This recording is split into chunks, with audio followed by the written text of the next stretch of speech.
This is World News coming to you live from Algiers. I'm Miriam Zian, and these are the headlines. On the 21st day of direct confrontation, the Iranian Revolutionary Guard Corps confirmed the launch of another wave of offensive against the Zionist entity. Tehran announced casualties from Zionist attacks west of the capital, and Supreme Leader Mojtaba Khamenei stressed that Iran had dealt a decisive blow to its enemies in the war. And regarding the Gulf region, Kuwait reported a fire in units at the Mina Al Ahmadi refinery following drone attacks.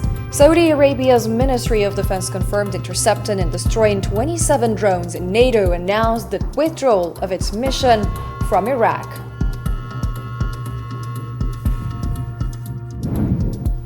The International Energy Agency warns that restoring oil flow from the Gulf could take 6 months. The European Union calls for a halt to attacks on energy and water facilities. Trump harshly criticizes NATO members, calling them cowards for not cooperating in the war against Iran.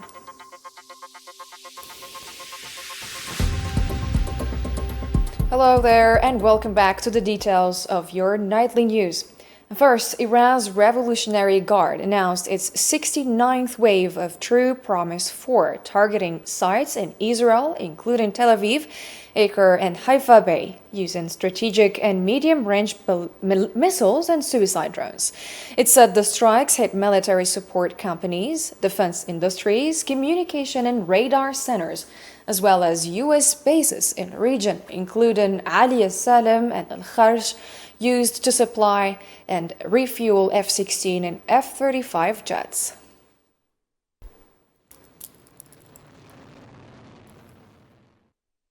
And Iran's Khatam al-Anbiya headquarters said its forces carried out strong strikes on Israeli air defense centers.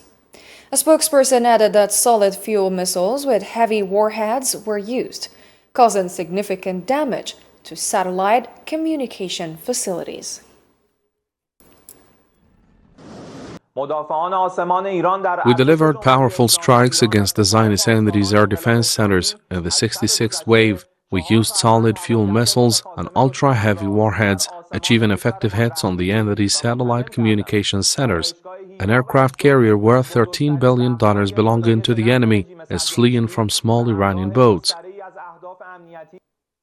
And an official in Iran's Al-Burs province said 4 civilians were killed and 8 injured in a U.S.-Israeli attack on a residential area in Kharaj, west of Tehran, on Friday.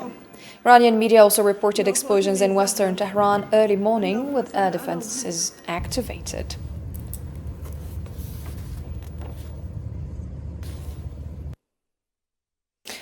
And Iran's Supreme Leader Mojtaba Khamenei said Iran has dealt a decisive blow to its enemies in its conflict with Israel and the United States. In a Nowruz message, he stressed that national unity made Iran stronger than its adversaries expect, affirmed commitment to relations with neighboring countries, and denied involvement in attacks on Turkey and Azerbaijan. Last year, the Iranian people waged 3 military and security wars against the Israeli entity and America. In this blessing month, you combined fasting and jihad, building a broad defensive line as wide as the country itself, and impregnable fortresses as its squares, neighborhoods, and mosques, thus delivering a crushing blow to it. And Iran's Revolutionary Guard said its missile industry and arsenal remain in good condition, and that missile production continues despite the war.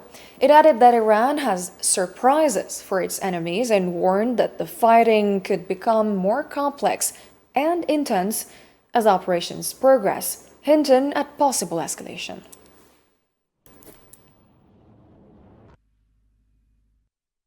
Iran's President Masoud Pezeshkian warned over Israeli actions and what he called U.S. aggression against Iran, saying the war could spread widely if the international community does not act firmly. In a post on X platform, he described Israel as practicing state terrorism and said recent attacks and assassinations mark a dangerous shift in global conflicts that could undermine international legal systems.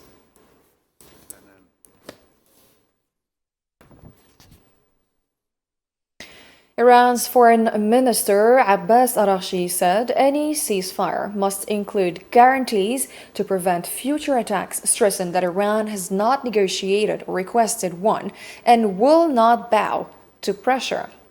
He added that Iran seeks a comprehensive end to the war across all fronts, including Lebanon, Yemen, and Iraq, not just a temporary truce.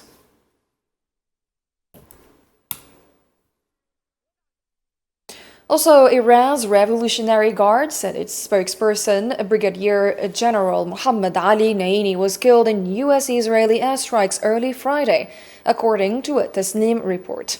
The Guard added it will not allow the assassination to weaken its morale or influence.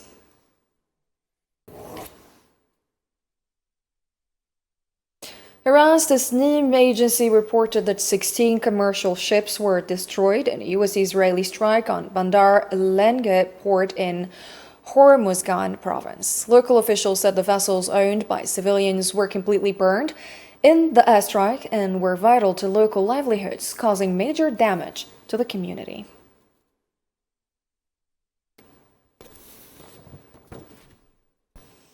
UN Secretary General Antonio Guterres called for an end to the war in the Middle East, noting that the U.S. holds the key to a ceasefire. He added that Iran's strategy focuses on prolonged resistance and inflicting maximum damage, while Israel seeks to destroy Iran's military capabilities and change its regime. Attacks on energy facilities suggest both sides may have committed war crimes.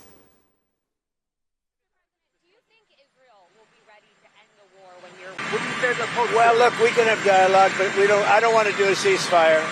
You know, you don't do a ceasefire when you're literally obliterating the other. Kuwait's official news agency reported that Ahmadiyya port refinery operated by the Kuwait National Petroleum Company was hit by drones early Friday, causing fires in some units but no injuries. Emergency teams responded immediately, shutting down affected units and taking all necessary safety measures for workers.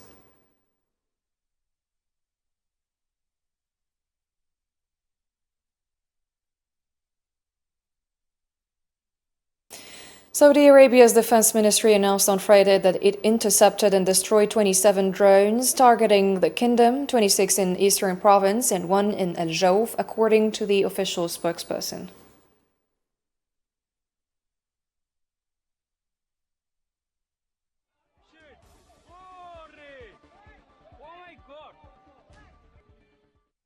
A senior Iraqi security official said NATO is temporarily evacuating its mission from the country due to the ongoing conflict in the Middle East. The NATO personnel in Iraq are non-combat advisory and training staff and will return once the war ends and security stabilizes.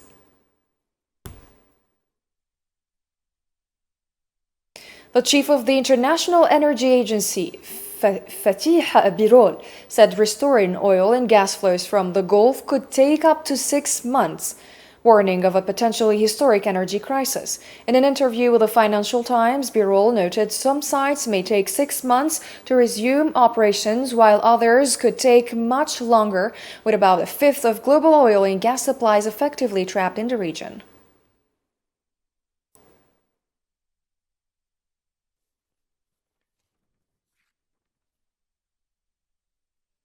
EU leaders called for an end to military strikes on energy and water facilities in the Middle East. At a summit in Brussels, they stressed the need to de-escalate, exercise maximum restraint, and warned of broader regional and global stability risks. The situation in the region is extremely serious. It is causing great instability, suffering, and growing risks far beyond the region itself. And this is why we need de-escalation and maximum restraint, the protection of civilians and civilian infrastructure. And I want to say a word about our partners and friends in the Gulf and the broader region. We stand with them in solidarity and in friendship. The European Union is supporting them. And just this week, the Commission announced over 450 million euros in humanitarian assistance for the region. And Iran's Revolutionary Guard said the Strait of Hormuz is closed to U.S. forces and allies. Its naval forces called on personnel to report any suspicious maritime activity in the strait for immediate action.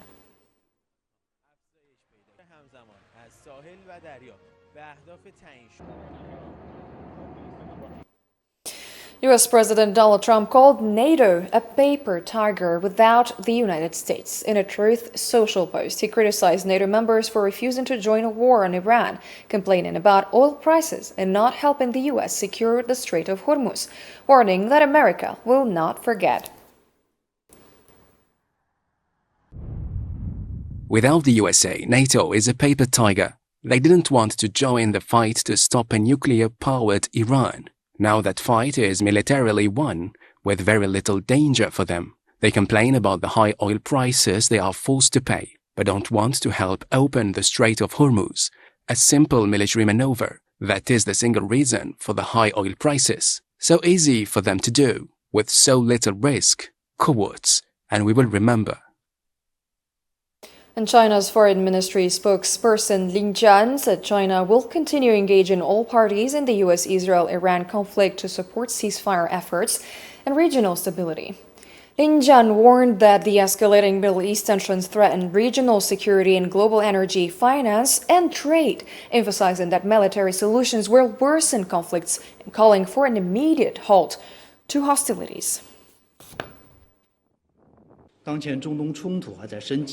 current conflict in the Middle East is escalating and the war is expanding, which is not only impacts regional peace and stability, but also directly affects international energy, finance, trade and shipping, undermining the common interests of all countries.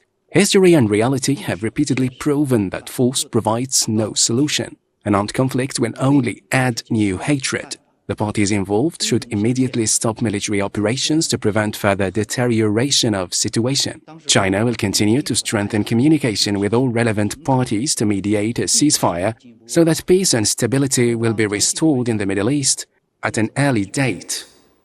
Zionist forces' warplanes carried out a series of airstrikes early Friday across southern Lebanon. Lebanese news reported that several towns, including Bavli, Hanin, Dibil, and Tebnin, were hit, resulting in civilian injuries, who were taken to Tyre hospitals.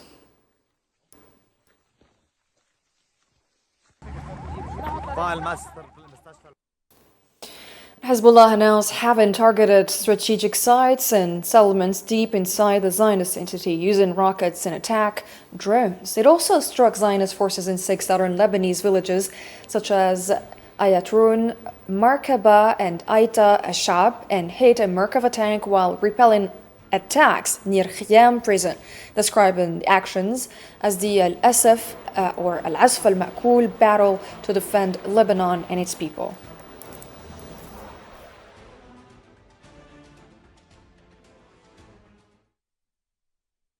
Also, Algerian President Mr. Abdelmajid Tebboune performed Eid al-Fitr prayers Friday morning at the Algiers Grand Mosque in Al-Muhammadiyah amid a peaceful and reverent atmosphere. President Tebboune was welcomed by Mosque Dean, the Minister of Religious Affairs, and the Governor of Algiers, alongside senior officials, government members, diplomats from Arab and Islamic countries, and large crowds of worshippers.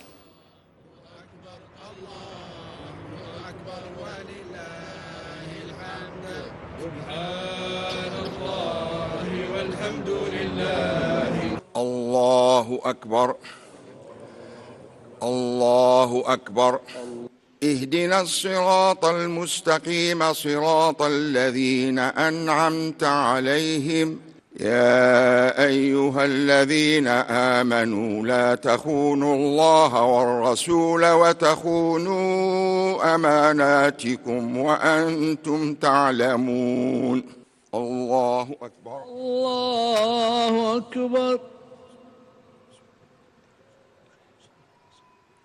سمع الله لمن حمده ربنا ولك الحمد الله أكبر الله أكبر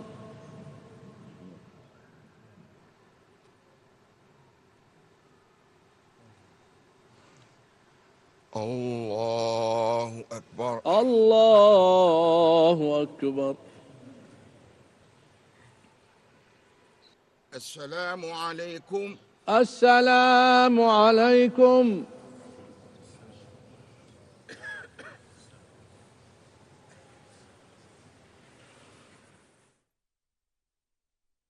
After Eid al-Fitr prayers at Algeria's Grand Mosque, President Abdelmajid Tebboune received greetings from senior officials, government members, diplomats from Arab and Islamic countries, and worshippers.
Finally, amid global turmoil, Algerians celebrated Eid al-Fitr praying for their Palestinian brothers, especially in Gaza, while reaffirming their commitment to the security and stability of their own country. Marwa Belawar tells you more. This year, Eid arrives knocking on closed doors across a world weighed down by war, destruction, and uncertainty. Across the Middle East, the sound of war has drowned out the sound of celebration. Missiles and airstrikes have, in many places, replaced the echoes of Eid prayers. Families carry the weight of loss, remembering those who are gone, holding on to hopes of peace that still feel out of reach. In Palestine, celebration breaks through the cracks of a harsh reality shaped by war, blockade, displacement, and daily violence. Even the simplest attempts at joy remain incomplete. Eid prayers far from Al-Aqsa are quieter and certain. Yet people resist, holding on to identity, to memory, to life itself. For many, these moments are more than celebration. They are acts of defiance and a promise that resilience will one day give way to lasting freedom. In Lebanon, Eid carries the weight of repeated crises. Decorations are fewer, smiles are mixed with grief. The sound of prayer blends with the pain of loss as families search for loved ones amid destruction. Yet even here, people crave out moments of warmth, small reminders that joy, no matter how delayed, will return. In Sudan, Eid becomes a test of endurance. A war unlike others, one foot within the same country, has left millions displaced. For many, Eid is marked by absence of home, of stability, of basic necessities. Along the Atlantic, the Sahrawi people mark Eid under the weight of a long wait. A homeland still out of reach, a people holding on, and yet through visits and simple celebrations, they create moments of joy, quiet but resolute, each one a promise that one day Eid will be whole again. In Libya, celebration comes cautiously. Political division and economic pressure continue to shape daily life. A nation still searching for stability even as its people try to reclaim a sense of normalcy. And across parts of Africa, Eid unfolds under the shadow of insecurity, poverty, and instability. But even there, people insist on joy, however limited, a reminder that celebration, even its smallest form, is an act of resilience. Because in the end, Eid is not just a moment of joy. It is a message that even in war, even in loss, hope endures. The end of our program, and thank you for your kind attention.